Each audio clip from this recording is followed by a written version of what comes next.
Montana Territory, 1878. The sun blazed overhead like a cruel overlord, scorching the earth beneath its relentless gaze. Dust clouds billowed behind the two riders as they crested the hill, their eyes scanning the barren landscape for any sign of the missing wagon train. The older of the two men, grizzled and weathered by decades on the frontier, spat a stream of tobacco juice onto the parched ground. "Ain't nothing out here but rattlers and regret, boy," he growled. Reed Jackson, just 25 years old, but already carrying the responsibility of the search party on his broad shoulders, said nothing. His handsome face remained impassive beneath the brim of his Stetson, but his blue eyes betrayed a flicker of doubt. 6 days they'd been tracking the lost settlers, 6 days of false trails and fading hope.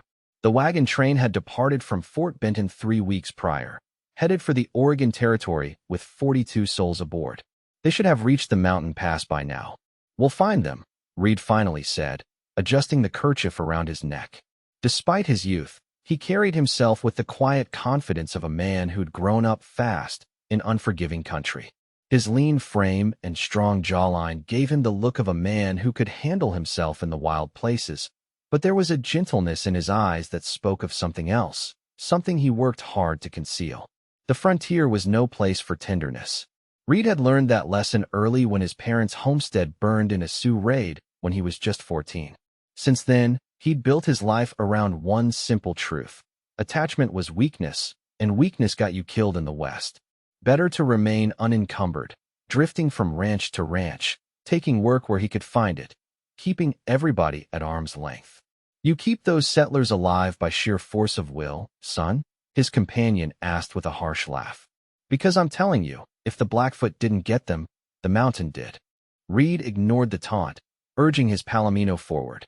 Somewhere out there were families counting on him. Children, women, old men who'd risked everything for the promise of new beginnings. He couldn't save his own family, but maybe he could save theirs. That would be enough. It had to be. As they descended into a narrow ravine, the sound of running water drew them toward a creek bed. Reed dismounted, leading his horse to drink while studying the ground. "Fresh tracks. Human tracks.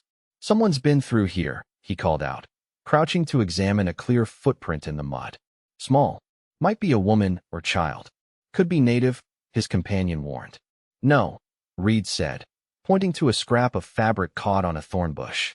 "Calico. And these are boot prints, not moccasins." They followed the tracks for another mile until they opened onto a small clearing. There, nestled against the base of a rocky outcropping, stood a crude shelter fashioned from wagon canvas and broken wheels. Smoke curled from a small fire, and beside it sat a solitary figure. Reed approached cautiously, hand hovering near his Colt. "Hello, the camp," he called out. The figure startled, grabbing a rifle and whirling to face them. Reed froze, hands raised. It was a young woman, no more than 20 years old, with honey blonde hair tumbling from beneath a tattered bonnet. Her blue calico dress was torn and stained, but her stance was steady as she held the rifle aimed at his chest. "That's far enough," she warned, her voice surprisingly strong despite her obvious exhaustion. Dark circles shadowed eyes the color of summer sage. "We mean no harm, miss," Reed said carefully. "We're looking for the Henderson wagon train. You part of that company?" Something flickered across her face. Grief, fear, or perhaps both. The rifle wavered slightly. "They're gone," she said flatly. "Most of them, anyway. Cholera took the first ones. Then the mountain pass." Her voice faltered. "There was a rock slide. I got separated. Been on my own nearly 2 weeks now." "You survived 2 weeks out here alone?" the older cowboy asked incredulously. Her chin lifted with unmistakable pride. "I did what I had to do." "What's your name, miss?" Reed asked, slowly lowering his hands. "Hope," she replied, finally lowering the rifle. "Hope Anderson. Hope." The irony wasn't lost on Reed as he looked at this woman who had somehow endured when so many others had perished. At 20 years old, she'd outlasted the wilderness that had claimed tougher men than him. "Reed Jackson," he offered.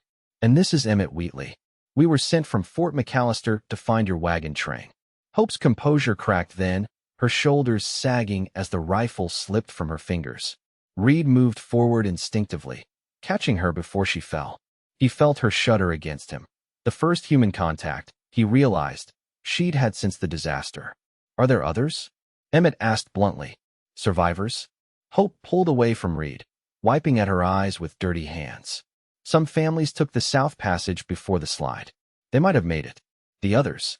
She gestured vaguely westward. Buried beneath half the mountainside. That night, as they made camp, Reed watched Hope from across the fire. She'd accepted their coffee and jerky with quiet dignity, answering their questions in a voice that betrayed little emotion. But when she thought no one was watching, he caught glimpses of the terror and grief she was holding at bay. We'll head back to the fort tomorrow, Emmett announced, rolling out his bedroll. Send word about the wagon train and get the lady here to safety. Hope's head snapped up. No, I need to get to Oregon. My brother's waiting for me there. Miss Anderson, Reed said gently. That's another 500 miles through mountain country. Winter's coming on fast. I didn't survive this far to turn back, she insisted, her eyes flashing. I sold everything I owned back in Illinois. There's nothing for me there. Reed recognized the desperate determination in her voice. He'd heard it in his own many times. That refusal to surrender to circumstances, that stubborn insistence on moving forward because looking back hurt too much. We'll get you to Oregon, he found himself promising, ignoring Emmett's sharp look of disapproval. But we need to resupply first. That night, Reed dreamed of falling rocks and screaming settlers. He woke with a start to find Hope sitting beside the fire, staring into the flames. Can't sleep? He asked, moving to join her. She shook her head. Every time I close my eyes, I hear them. Reed nodded, understanding without needing explanation. It gets easier, he lied. Does it? Hope looked at him directly, her gaze unervingly perceptive. You don't strike me as a man who sleeps particularly well either, Mr. Jackson. For a moment, Reed considered maintaining the facade, but something about this woman, her quiet strength, her unflinching honesty, made pretense seem pointless. No, he admitted. I suppose I don't. They sat in silence for a while, the crackling fire filling the space between them. Finally, Hope spoke again, her voice barely audible above the night sounds. I was engaged to be married, she said. Charles Whitman. He was traveling with us, planning our homestead in the Willamette Valley. She twisted a simple gold band on her finger. He died first. The cholera took him in 3 days. Reed watched the firelight dance across her features, catching the glint of unshed tears. I'm sorry, he said, the words woefully inadequate. I thought the worst thing that could happen was losing him, Hope continued. But then I watched whole families die, one by one. Children, old folks, until it was just a handful of us pressing on. She looked up at the star-filled sky. I should have died with them. But you didn't, Reed said firmly. You survived. For what purpose? She challenged, and the question struck at something deep within Reed's chest. Maybe you don't get to know that yet, he offered after a long moment. Maybe surviving is enough for now. 3 days later, they rode into Fort Mallister, Hope sitting tall in a saddle they'd salvaged from her camp. Word of the lone survivor spread quickly through the settlement, drawing curious stares and whispered conversations. Hope endured the attention stoically as Reed escorted her to the small boarding house at the edge of town. You can get cleaned up here, he explained, paying the proprietress for a room and hot bath. I'll arrange for supplies and fresh horses.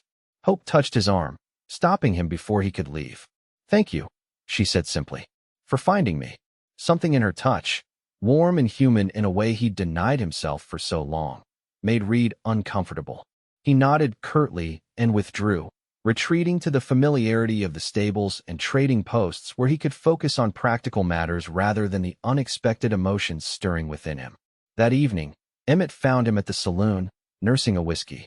Army's sending a detail tomorrow to recover what they can from the rock slide, the older man informed him, sliding onto the adjacent stool. You still planning on taking that girl all the way to Oregon? Reed nodded. Gave my word. Your word? Emmett snorted. That girl's trouble, son. Not the usual kind, mind you, but trouble all the same. What's that supposed to mean? Emmett studied him over his beer. I've known you 5 years, Reed. Seen you ride through Apache territory without breaking a sweat. Watched you face down rustlers and not blink an eye. But that girl. He shook his head. She scares you. Reed started to protest, but the denial died on his lips. Emmett wasn't wrong. Hope Anderson frightened him in ways no outlaw or hostile warrior ever had. She made him feel things he'd spent years burying: compassion, connection, the dangerous vulnerability of caring about another person's fate. The frontier's no place for attachment, Reed said, repeating the mantra he'd lived by since his parents' death. People either leave or die. That's just how it is out here. Maybe, Emmett conceded. Or maybe that's just what we tell ourselves, so we don't have to risk finding out different. Before Reed could respond, the saloon doors swung open, and conversation stuttered to a halt. Hope Anderson stood in the doorway, transformed from the half-wild survivor they'd found in the wilderness. Her honey-blonde hair was clean and swept up in a simple style, framing her face in soft waves. She'd found or purchased a new dress, a modest blue affair that nonetheless highlighted the grace of her slender figure. But it was the determined set of her jaw and the clear-eyed confidence in her gaze that truly commanded attention. She spotted Reed and walked directly to him, ignoring the stares of the rough men around her. "Mr. Jackson," she said formally, "I've made inquiries about joining another wagon train, but it seems I've missed the last one of the season." Reed cleared his throat. "That's right. Most folks won't attempt the mountains after September." Hope nodded, as if confirming something she'd already concluded. "Then I'll need to find lodging here for the winter." "The boarding house is full," she interrupted. "And expensive." She straightened her shoulders. "I'm looking for work. I can cook, clean, mend, and keep accounts. I understand the mercantile is seeking help." Reed frowned. "That's Old Man Jenkins' place." "He's not. He doesn't have the best reputation with female employees." "I can handle difficult men, Mr. Jackson," Hope replied evenly. "I don't doubt it," Reed said, remembering how she'd held that rifle when they first found her. "But there might be another option." The next morning, Reed introduced Hope to Mrs. Abernathy, the schoolteacher's widow who ran the small boarding house where the town's few respectable women resided. "Miss Anderson is educated," Reed explained.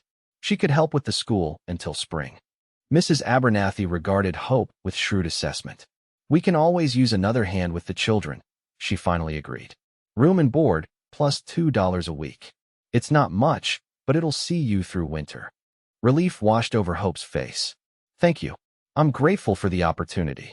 As autumn painted the mountains with gold and crimson, Reed found himself lingering in Fort Mallister far longer than he'd intended. He took odd jobs, breaking horses at the livery, guiding hunting parties, even helping the blacksmith when his assistant fell ill. Each week, he told himself he'd move on before the first snow trapped him in the settlement for winter. Each week, he found another reason to stay.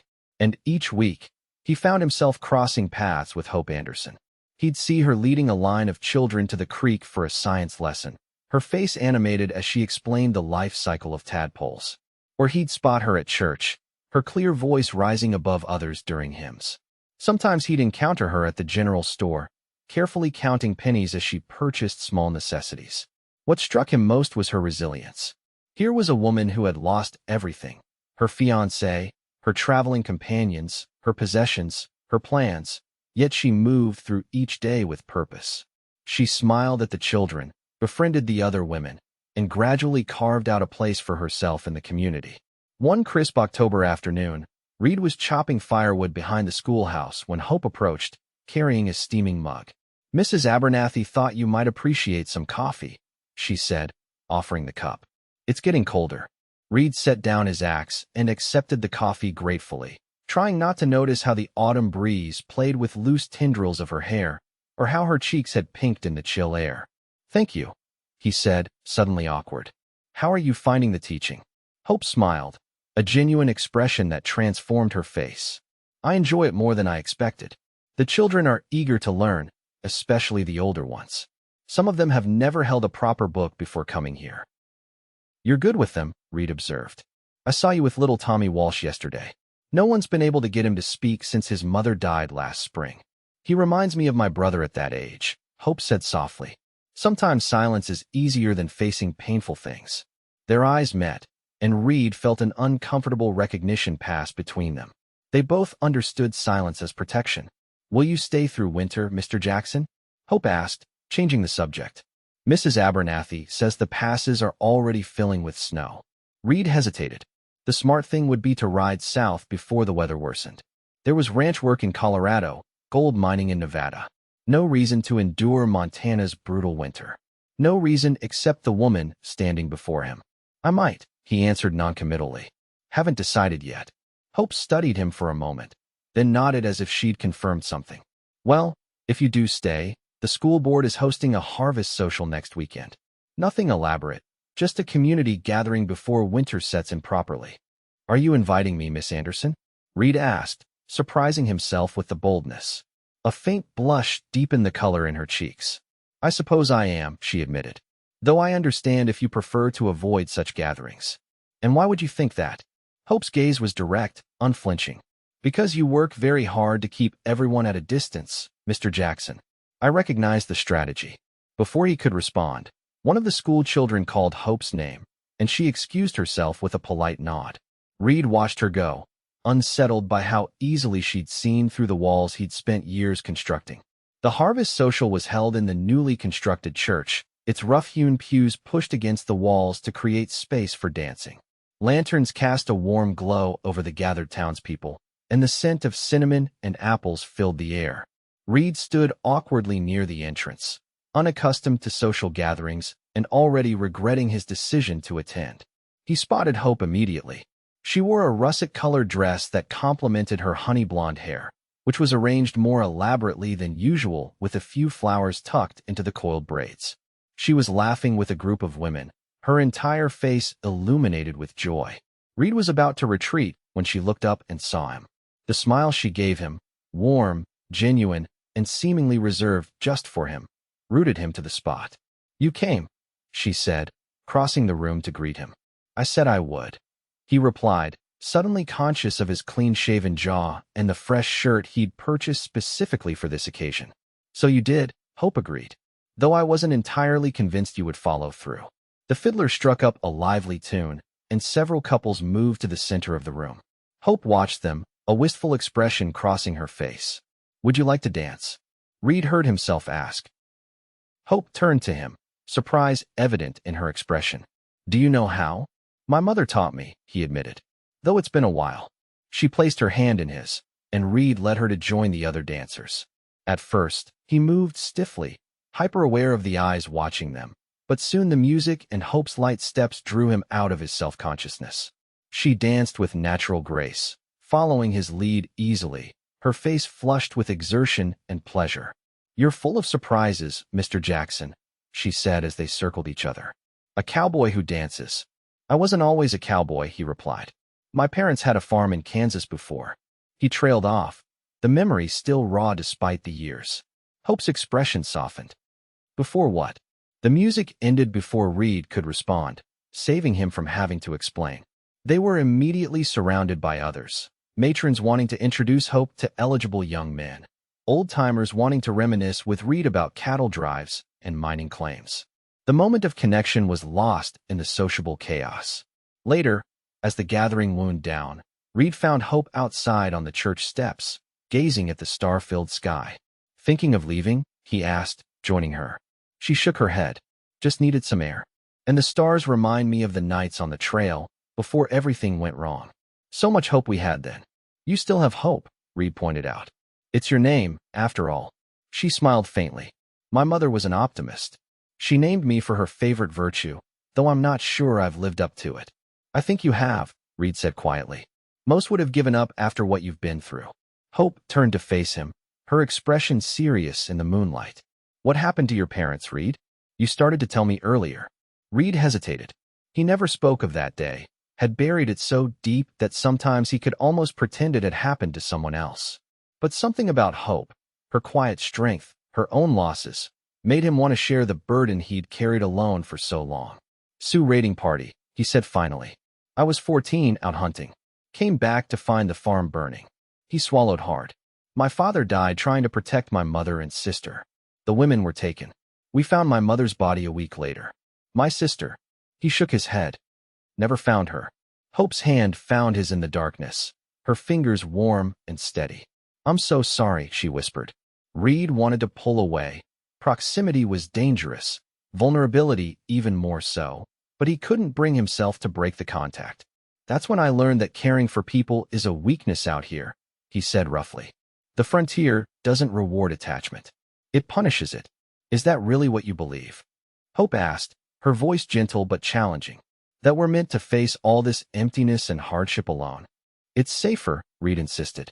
Safer isn't the same as better, Hope countered. Or truer. Before Reed could argue further, the church door opened, spilling light and laughter onto the steps. The moment of intimacy shattered, replaced by the social niceties of goodnights and thanks as the gathering dispersed into the chilly night. But as Reed lay awake in his Spartan room above the livery, Hope's words echoed in his mind. Safer isn't the same as better. Or truer. He wondered, for the first time in years, if the walls he'd built to protect himself had instead become a prison. As winter descended on the Montana Territory, the small settlement of Fort Mallister battened down for the long, cold months ahead. Snow piled in drifts against buildings, and the sun made only brief appearances in the slate-gray sky. Life contracted to the essentials, keeping warm, keeping fed, keeping alive until spring. Reed found himself drawn more frequently to the schoolhouse, where Hope continued teaching despite the dwindling attendance as the weather worsened. He brought firewood, repaired broken windows, and occasionally lingered to listen as she read aloud to her pupils, stories of far-off places and grand adventures that made the cramped, cold classroom feel somehow larger and warmer.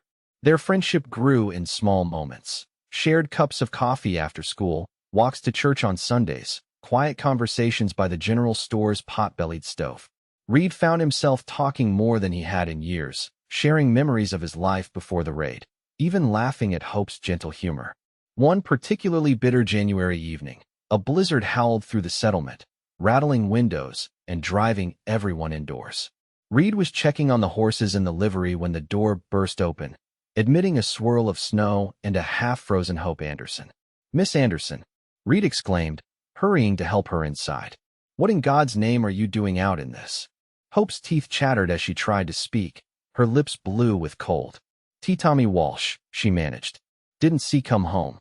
His father's out looking." But Reed didn't wait for her to finish. He grabbed his heaviest coat and a lantern. "How long has he been missing?" "Since school ended," Hope said, warming her hands over the small stove. 3 hours ago. I've checked everywhere in town." Reed's mind raced through possibilities. A 6-year-old boy in this weather wouldn't last long. "Stay here," he ordered. "I'll find him." "No," Hope said firmly, already buttoning her coat back up. "I'm coming with you. He trusts me." Reed wanted to argue, but recognized the determination in her eyes. He'd seen it before, in the wilderness when they'd found her, in the saloon when she'd sought employment, in a dozen small moments when she'd faced challenges head-on. "Stay close," he relented. "And if I say we turn back, we turn back." They ventured into the howling storm, lantern light barely penetrating the swirling snow. Reed led them toward the creek where Hope had mentioned Tommy liked to play. "He's been collecting rocks," Hope shouted over the wind. "Says he's going to be a geologist someday." The creek was nearly frozen over, its banks obscured by snowdrifts. Reed was about to suggest they try elsewhere when Hope suddenly grabbed his arm. "There," she cried, pointing toward a dark shape beneath a fallen tree. "Tommy." They rushed forward, fighting through waist-deep snow. The boy lay curled in a small hollow beneath the tree, unconscious and dangerously cold. Reed scooped him up while Hope wrapped her own scarf around the child's blue face. "We need to get him warm," Reed shouted. "The livery's closest." Carrying the boy, Reed plunged back through the snow, Hope close behind. The journey that had taken 10 minutes on the way out seemed to take hours on the return. By the time they stumbled through the livery doors, all three were covered in snow and dangerously chilled. Reed laid Tommy on a pile of clean straw near the stove, while Hope frantically stoked the fire. "His clothes are soaked through," she said, unbuttoning the boy's frozen coat with shaking fingers. "We need to get him dry." Reed pulled off his own coat and shirt, then wrapped Tommy in the relatively dry flannel. "Body heat will warm him fastest," he explained, lifting the boy against his bare chest and wrapping a horse blanket around them both. Hope nodded, understanding immediately. She removed her own wet outer garments and sat close beside them, adding her warmth to the huddled group. Her honey-blonde hair, escaped from its pins, hung in damp waves around her shoulders. "Will he be all right?" she whispered, gently stroking Tommy's pale cheek. Reed couldn't lie to her. "I don't know." Depends how long he was out there. They sat in tense silence. The only sounds the crackling fire, the storm outside, and the occasional nervous whicker from the horses. Gradually, color returned to Tommy's face, and his breathing became more regular. "Look," Hope said softly, pointing to the boy's hand, which had uncurled to reveal several small, colorful stones. "He was collecting rocks, just like I said." Reed felt a surge of something powerful as he looked at Hope's face, the tender concern in her eyes, the way she'd risked her life without hesitation for this child. In that moment, he knew his carefully constructed walls were crumbling beyond repair. Tommy stirred, his eyes fluttering open. For a moment, he seemed confused, then terrified. Reed expected him to panic, but instead, the boy's gaze fixed on Hope, and he reached for her with one small hand. "Miss Hope," he whispered, breaking his months-long silence. "I got lost." Hope's eyes filled with tears as she clasped his hand. "I know, sweetheart. But we found you. You're safe now." Later, after they'd returned Tommy to his frantic father and made their way back to Mrs. Abernathy's boarding house, Reed and Hope sat before the parlor fire, nursing cups of hot tea laced with whiskey. The rest of the house was silent, its occupants long since retired. "You saved his life today," Hope said quietly. Reed shook his head. "We both did. I wouldn't have known where to look without you." Hope studied him over the rim of her cup. "You know, when you found me by that creek last fall, I'd given up. I was just waiting to die." "You didn't look like someone who'd given up," Reed argued. "You had that rifle trained on me steady as anything." A smile flickered across her face. "Last defiance, maybe. But inside, I was empty." She set down her cup. "You changed that. You in this town. You reminded me there were reasons to keep going." Reed swallowed hard, fighting the emotion rising in his chest. "Hope, let me finish," she said gently. "I've watched you these past months, Reed. You worked so hard to keep everyone at a distance, to convince yourself that caring for people is dangerous. But today, I saw the truth of who you are." Her eyes met his, unwavering. "When it mattered, you didn't hesitate.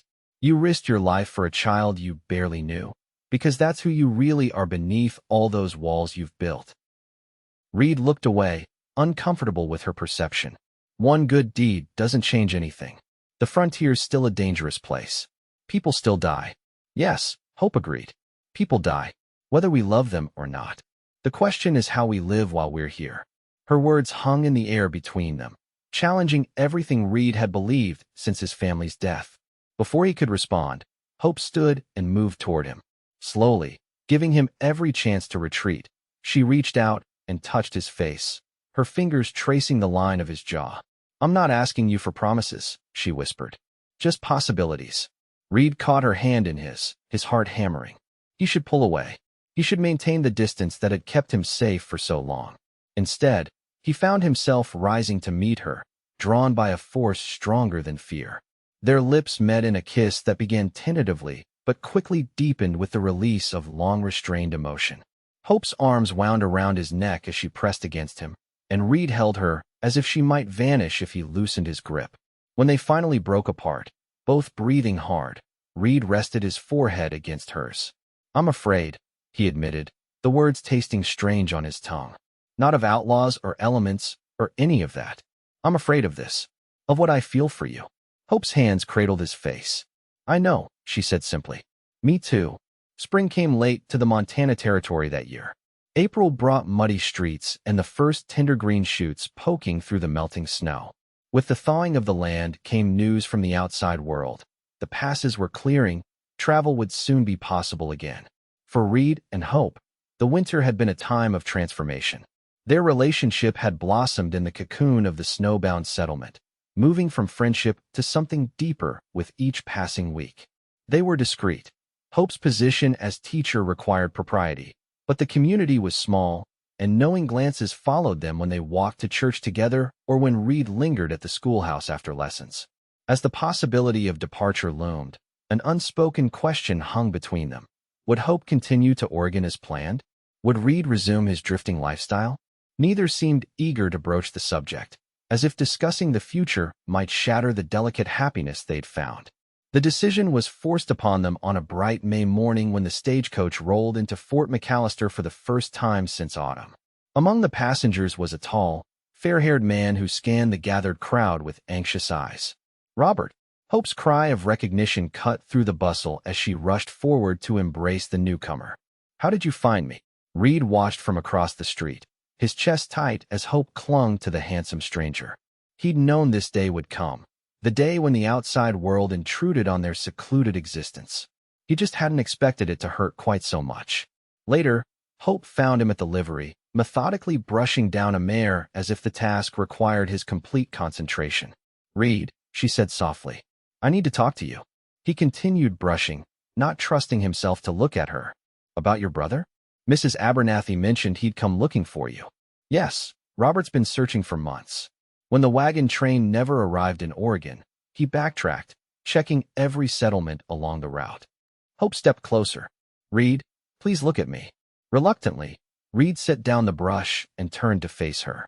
Hope looked radiant, her cheeks flushed with excitement, her green eyes bright. The sight of her happiness he hadn't caused, twisted something inside him. I'm glad you've been reunited, he said stiffly. I imagine you'll be heading to Oregon soon. Hope's expression faltered. Is that what you think? That I'd just leave? Isn't that the plan? Has been since I found you by that creek. Reed tried to keep his voice neutral. You've always been clear about your destination. Hope stepped closer, her expression shifting from hurt to determination. Plans change, Reed Jackson. People change. She took a deep breath. Robert has secured land in the Willamette Valley. There's a small town forming there, with a school that needs a teacher. Reed felt his chest constrict. So she was leaving after all. Sounds perfect for you, he managed. It could be, Hope agreed. The valley is beautiful, from what Robert describes. Fertile land, mild climate. She paused, watching him closely. Room enough for a horse ranch, if someone were inclined to start one. Reed stilled, finally meeting her gaze directly. Are you saying what I think you're saying? Hope closed the distance between them, taking his hands in hers. I'm saying I love you, Reed Jackson. I'm saying I don't want to go to Oregon or anywhere else without you. I'm saying that maybe, if you wanted, we could build something together. The words he'd feared for so long hung in the air between them, not as a threat, but as a promise. A future, a possibility. The frontier's a dangerous place, he said, one last token resistance. Hope smiled, squeezing his hands. Yes, it is. That's why no one should face it alone. Reed pulled her into his arms, burying his face in her honey-blonde hair. I love you, Hope Anderson, he whispered, the words that had been lodged in his heart for months finally finding voice. And I'm tired of being alone. 2 weeks later, a small gathering assembled outside the church as Reed and Hope emerged as husband and wife. The spring sunshine glinted off Hope's hair, now adorned with wildflowers rather than schoolroom pins. Reed, clean-shaven and dressed in his best shirt, couldn't take his eyes off her as she accepted congratulations from the townspeople who had become her friends. Ready to head west, Mrs. Jackson? Reed asked as he helped her into the wagon that would carry them toward Oregon. Hope smiled up at him, the same determined light in her eyes that had first caught his attention by a lonely creek nearly a year before. Ready for anything, Mr. Jackson, as long as we're facing it together. As they drove away from Fort Mallister, Hope leaned against Reed's shoulder, both of them looking forward rather than back. The mountains loomed ahead, still formidable, still dangerous. But for the first time since he'd lost his family, Reed didn't see the frontier as a place of isolation and loss. With Hope beside him, he saw it as it truly was. Difficult, yes, but also filled with possibility, connection, and second chances. The wagon train had been lost, but in finding Hope, Reed had discovered something he believed impossible on the frontier, a love strong enough to heal the wounds of the past and brave enough to face whatever lay ahead.